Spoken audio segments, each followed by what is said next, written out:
What's that? Who there? Whoa. I want to ask you we call it the Startup Manifesto question. We're calling it the Creator Manifesto here, but it's the same question. And we ask this to every guest, so I'm pumped to hear your take on this one.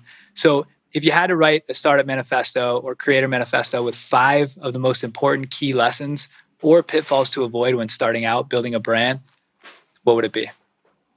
Yeah, I guess, and based on what we spoke about before, the way I kind of hear that question is more around, it's like almost like my own kind of values and what I care about and how it manifests into business. So I'll just take it from that angle, if that's all right. Yeah, it's perfect.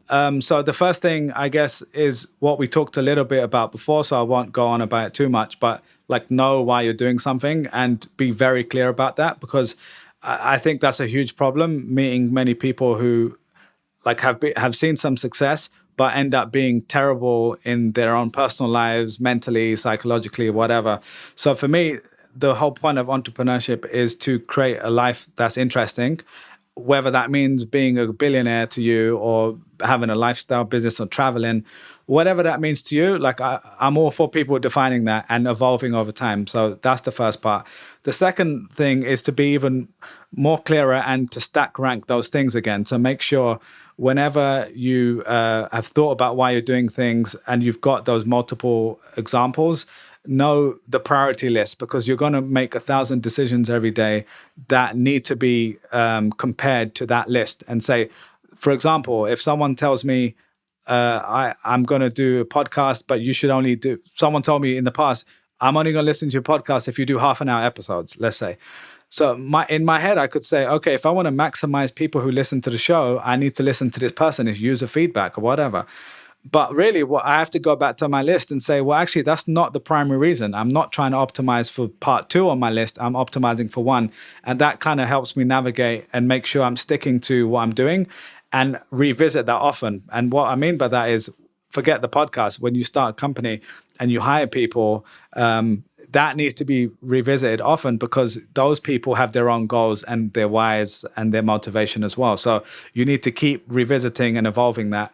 The next one I'll say is what I find a lot of people is they think they have a business idea, but it's really just a product idea, right? And they don't have the problem defined properly. So I think, and there's different schools of thought on this. I had a whole hour-and-a-half conversation with Cortland Allen, the founder of Indie Hackers, on this topic around business ideas and a framework to go through that.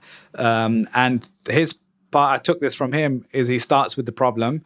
And that, again, that sounds obvious, but think about anyone who's told you they've got a business idea, right? They say, oh, I've got this idea for an app. The app's going to do X, Y, Z. That is not a business idea. That's a product idea. So starting from the problem, you're saying, I've got an app that's going to help people who are millennials to trade more efficiently, and it's going to be free. And that becomes Robinhood, right? So like, you're not starting from like what you're doing. You're starting from a real key problem, and you ideally have verified that's a real problem, because a lot of people don't do that.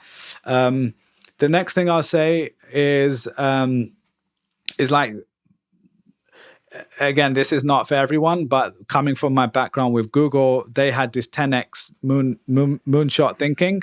But growing up, the thing that I loved the most was this Japanese Kaizen approach. So they're actually quite different. One is about 10x doing things in a completely different way.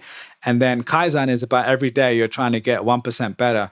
And the way I kind of see this is, personally, how I try to do it is 10x micro is Kaizen. So what I mean by that is, if you're starting in a new business, you're starting in a new industry, if you're thinking from first principles and you've got a fresh pair of eyes, you can design something that's completely brand new, right? And if you look at like Square, I had the founder Square on the show, and he taught me all about this thing called the innovation stack, which was 14 parts of the Square innovation stack that allowed them to be completely cheaper than what was already out there, and how they managed to squeeze into this market, which you wouldn't think there's a market for it.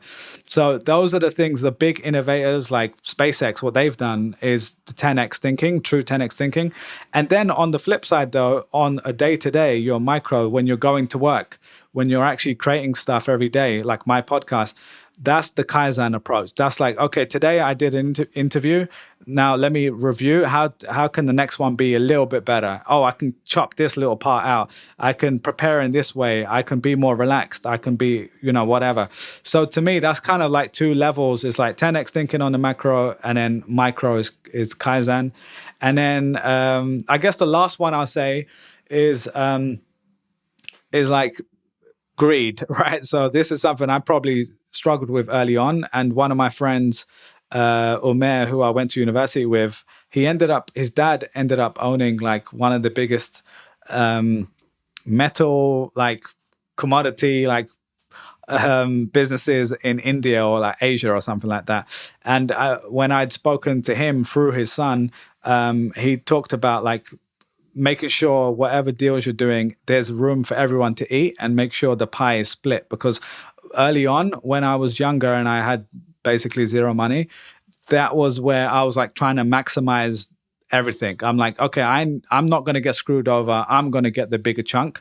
And over time, I've realized like, okay, that's not going to necessarily work long term. If you're going to do anything significant, you're going to have, employees, partners, investors, in some way, right? Even for a podcast, you've got listeners, you've got guests. So you need to be able to think from all those people's point of view, and everything you do, you need to think like, what are they getting out of this? So when I do a podcast with someone, I want to create something they're so proud of that they want to share it out with everyone, and all of us win, right? That they share it out, they look good, they get to promote their stuff. I win because it gets out to more people, and the people listening win because they got something really great. So it's just like thinking through from their point of view, I think is really important.